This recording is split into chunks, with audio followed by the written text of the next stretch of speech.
Let's not make this quick video. It's not gonna be a video response or anything like that. I want to make this quick video because one of two reasons. First reason is because number one, I haven't been around in a while. People have been wondering, okay, where's where's this guy been in the past, I don't know, months, or 2 or 3 or 4. But I'm back to an extent. Gonna be posting videos kind of infrequently.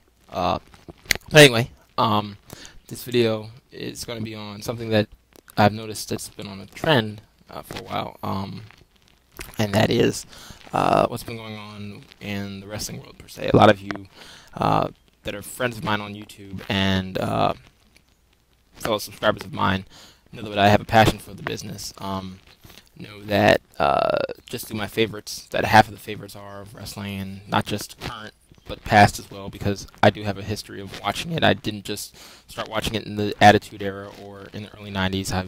I've watched the Japan tapes from the early 80s. Even though I was born at that time, I still watch the tapes. I know my history. I know the history of the AWA, the NWA, the WWF, and things of that nature. So anyone who wants to question that, by all means, try and go ahead. But anyway, I want to touch on something that has been bugging me for a while. There's been a rise in people saying there's a current war right now between, at least on YouTube, between the TNA marks and the WWE marks. The two most popular TNA marks are Bill and Doug, or RVD Tito for life, and then there are a few select WWE fans out there. Don't want to name them all because there's just too many scattered. Some of them have more knowledge than the other. But the two biggest TNA marks out there are RVD Tito for life, and they claim that, without them there wouldn't be anybody else. Anybody else now who is posting about wrestling and things like that. But there are people posting about wrestling, but they were posting wrestling clips. That still has to do with wrestling. Yes, there hasn't been a commentary on wrestling. They were one of the first people to do that, but there were other shows and other things like that that were on YouTube before they even started. They started on YouTube right after there was an influx of just short wrestling clips that were posted. But anyway, I'm not going to harp on them because I know they have a lot of people that, like to pitter-patter and make comments and things like that, and I want to avoid that. But anyway, one big concern I've had, at least with TNA, is that with their commentary, both Don West and Mike Tenay, and I know this is a horse that's already been beaten, but for those of you that don't know anything about Don West and what he used to do before he became TNA's color commentator, was he was the promoter of, or he used to sell sports memorabilia on QVC and the Home Shopping Network. That's what he was big at. If you search him on Wikipedia, you'll see that there. Again, those of you who didn't know about his previous history wouldn't know that, but those of you who do know that's why he's loud and verbose and doesn't really have a knowledge of the history of the business. That's why he's kind of going off the cuff when it comes to his commentary. And I've noticed a trend when they do the little TNA Today videos, that whenever he does his Don West deal of the day, they're not the, I don't want to say the, they're not put together totally. It seems like, if you have a Don West deal of the day, whatever it could be, whether it's a DVD or a T-shirt or anything else, and they package it all in one big thing. They try to sell one product, and then they say, oh, well, we're going to add this up, we're going to add this up, we're going to add this. He did the same thing when he spelled sports memorabilia. Keep this in mind. For those of you who watched his old, for those of you who watched him when he was on QVC, you know that he used to sell not just one product, but he'd bulk it in one big thing and try to sell you multiple things. That's what that's what the sports memorabilia people who are on HSN and QVC, they mimicked that. The ones that do it now mimicked him because he was an expert at it. And I'm not doubting that he was an expert, because he was an expert. He sold a lot of products for both those companies doing what he did, and he was an expert at that. It's just ironic that when it comes to selling wrestling products, whether it's a DVD or a T-shirt or anything like that, he does the same thing, but they're not selling. He always says in the videos, oh, there's a limited quality of this, and there's a limited quality of this product or this package or anything like that. Like, for instance, I remember there was a package of, I think, some signed, or no, they weren't signed, they were 8x10 glossy photos that you could take to the different wrestling shows and get autographs. And he sold, I think, I don't remember the prices, but he sold I guess all 20. He originally was selling 10, then he sold all 20 as a package. So he had all the TNA stars, and Jimmy Borash was showing them off too. And I think they packaged, if I'm not mistaken, they packaged a T-shirt with that too. Someone could correct me if I'm wrong in my comments. But anyway, my point is that that's a more recent product, but there are other products. I'll give you another example. He sold 3 DVDs. It was a Samoa Joe DVD, something with Christian Cage. I think it was the Final Resolution 06, and the Sting DVD. And then he sold all 3 shirts: the new Sting shirt, the new Christian Cage shirt, and the new Samoa Joe shirt, all in the same package. It was all one package. So 3 shirts, 3 DVDs for like $59 or something like that. Well, that's a great deal. Don't get me wrong, that's a great deal. The problem I have with it is that that product, you would think, okay, that's a great deal. 3 shirts, 3 DVDs, that's a great deal. I'm not going to find that anywhere else. You're right, you're not going to find that anywhere else. Why is it not selling on the TNA website? It's a deal of the day, yet it's not selling. They said they only had limited quality of this package, but I can tell you, and I'm sure people are going on TNA's website right now, TNAWrestling.com, and seeing that the product is still there. Now, don't get me wrong, the WWE has this problem too. They just don't broadcast it. When they have a Shop Zone deal and they, are selling a new shirt and things like that, they don't force it down people's throat. Now, granted, they're not selling half as many products. They're probably, it's not always about product sales. But if you're trying to sell to the demographic that both the WWE and TNA is trying to sell to, if you're trying to sell to the same demographic, which is what they're exactly trying to do, and the product is not selling, there's, something considerably wrong with that. And you would think, with an expert like Don West in TNA, you would think that he'd be able to sell the product. But the same deal of the days, the same Don West same deal of the days have been on there for like the ones from 3 and 4 months ago are still on the site, even though it said they were limited quality. Which tells you that they weren't, number one, he's lying because they're not limited quality, and number two, they're not selling well, because if they were selling well, they wouldn't be on the website anymore. Now, a company that is selling both of those products, and folks may or may not know this, but Ring of Honor, for instance, is selling WWE DVDs and TNA DVDs at a lower price than both the WWE and TNA is selling them on their website. And as far as I know, they're making more money. They may not be making more money. That might be an incorrect statement, but they're raking in some money from selling TNA and WWE DVDs. And it's effective. Now, people are going to wonder, are you a mark for are you a mark for TNA? Are you a mark for the WWE? Are you a mark for ROH? No, I'm a mark for the business. I appreciate good business. As a businessman myself, in my day-to-day life, I'm a businessman during the day. That's what I do. I have an IT consulting firm. That's what I do during the day. So, I know a little bit about business, and I appreciate the wrestling business just as much as I can appreciate the wrestling psychology. I appreciate both aspects of it. But what I don't appreciate is when the consumer is being lied to, and on a consistent basis. And it's not just TNA. WWE is at fault too. They've been at fault for a number of years. TNA's only been around for 5. WWE's been around for considerably longer. I'd say maybe 20 or 40 plus years. So WWE they both have a vested interest in their consumer or a vested interest in their fans. But I'm looking at this from a business perspective as well.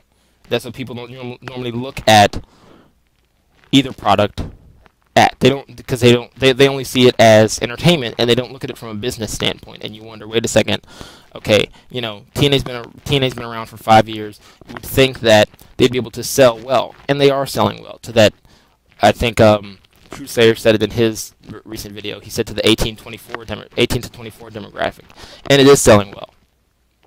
The big problem I have in their set is they have those same, this is not from a business standpoint anymore. This is from a fan standpoint, and from a fan myself who's been around the business, and not really been around the business, but knows about the business for 20 plus years. And I'll admit that while there are some other folks on this website on YouTube. I'm not saying Monoxide or Truth Slayer. I'm saying those other folks out there will not say how long they've been around for the business and not say how long they've appreciated the business or known about the business. Folks like us will. Oh, I forgot Crazy Mike too. Forgot you there, buddy. My apologies. Because you're pretty knowledgeable as well. But anyway, in TNA you have, yes, they're trying to branch out and go to other countries. They're about to go to, I think, Puerto Rico on June 3rd, I think, which is going to be good for them because they need to go outside of the country once. And I know they've been to the UK once before, and it wasn't really that popular. I think it was actually. Actually, it should have been more popular, but it wasn't. But anyway, when they stay in Orlando, Florida, my biggest problem with the fans there is the same fans get the same tickets. So you see, and they mimic what made the likes of ECW popular, the old ECW. When ECW had, the bad sign guy, the crying the crying kid, the red hat guy, the blue hat guy, and I know now actually the red hat guy's in WWE now, or he's the red hat sign guy or whatever. But anyway, ECW in its infancy, when it was around at the beginning, had certain fans that would go to every single show, and that would be their gimmick. They'd be, they'd have a weapons guy, they'd have a sign guy that held up one specific sign.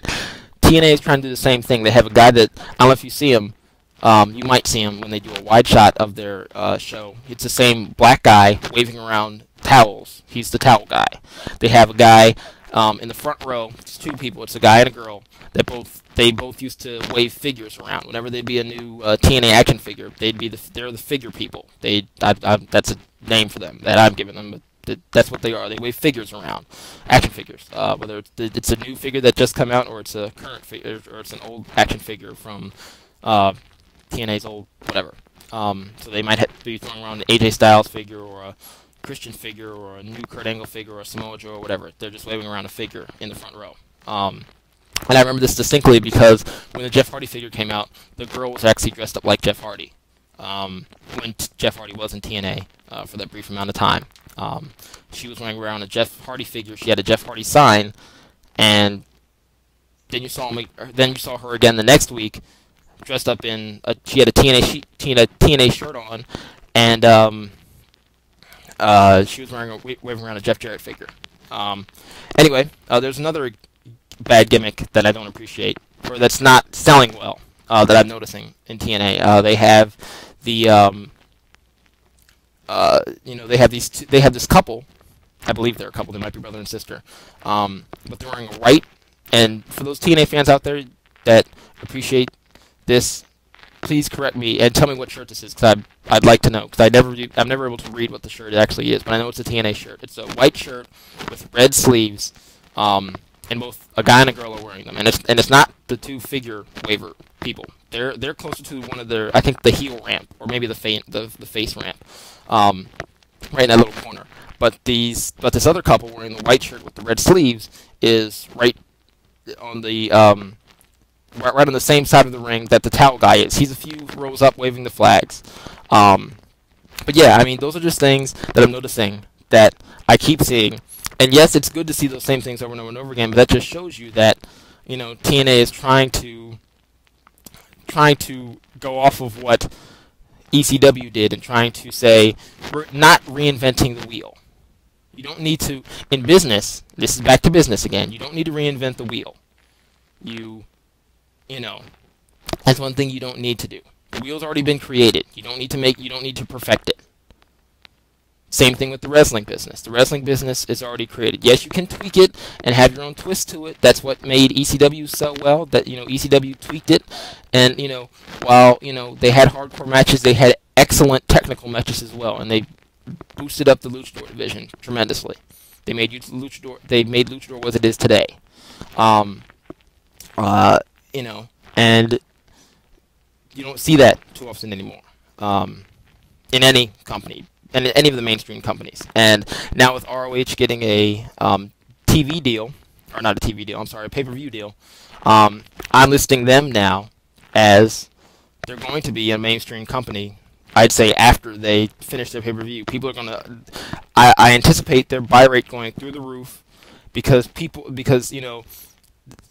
Bill and Doug, RVD Tito for life, say if TNA didn't exist, you wouldn't have any other options. And they say, well, we're still ROH fans, but ROH, we're still going to order the ROH DVD, or I'm sorry, the ROH pay-per-view, and watch it and everything like that. And I am too. I'm gonna be, because I've been a big supporter of ROH since it started as well. But at the same time, they said without TNA you won't have any other options, which is not true.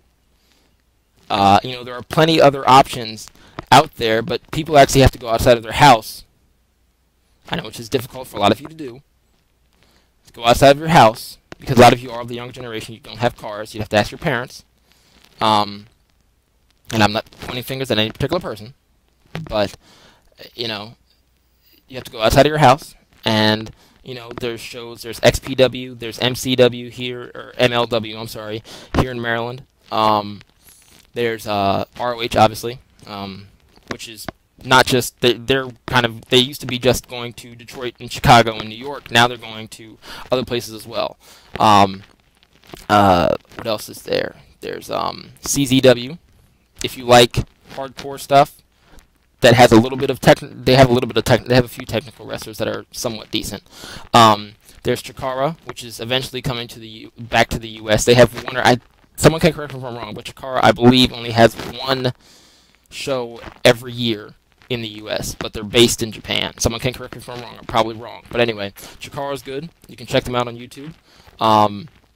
There's just a bunch of promotions. And then there's the Japan promotions that, unless you live in Japan, the only way you can see them is if you order the DVDs. The Noahs, the Japan All Pro, and everything like that. And then there's the Mexican promotions, which I don't see mentioned that often on YouTube videos, which is unfortunate. There's AAA, and I can't think of the name of the other one.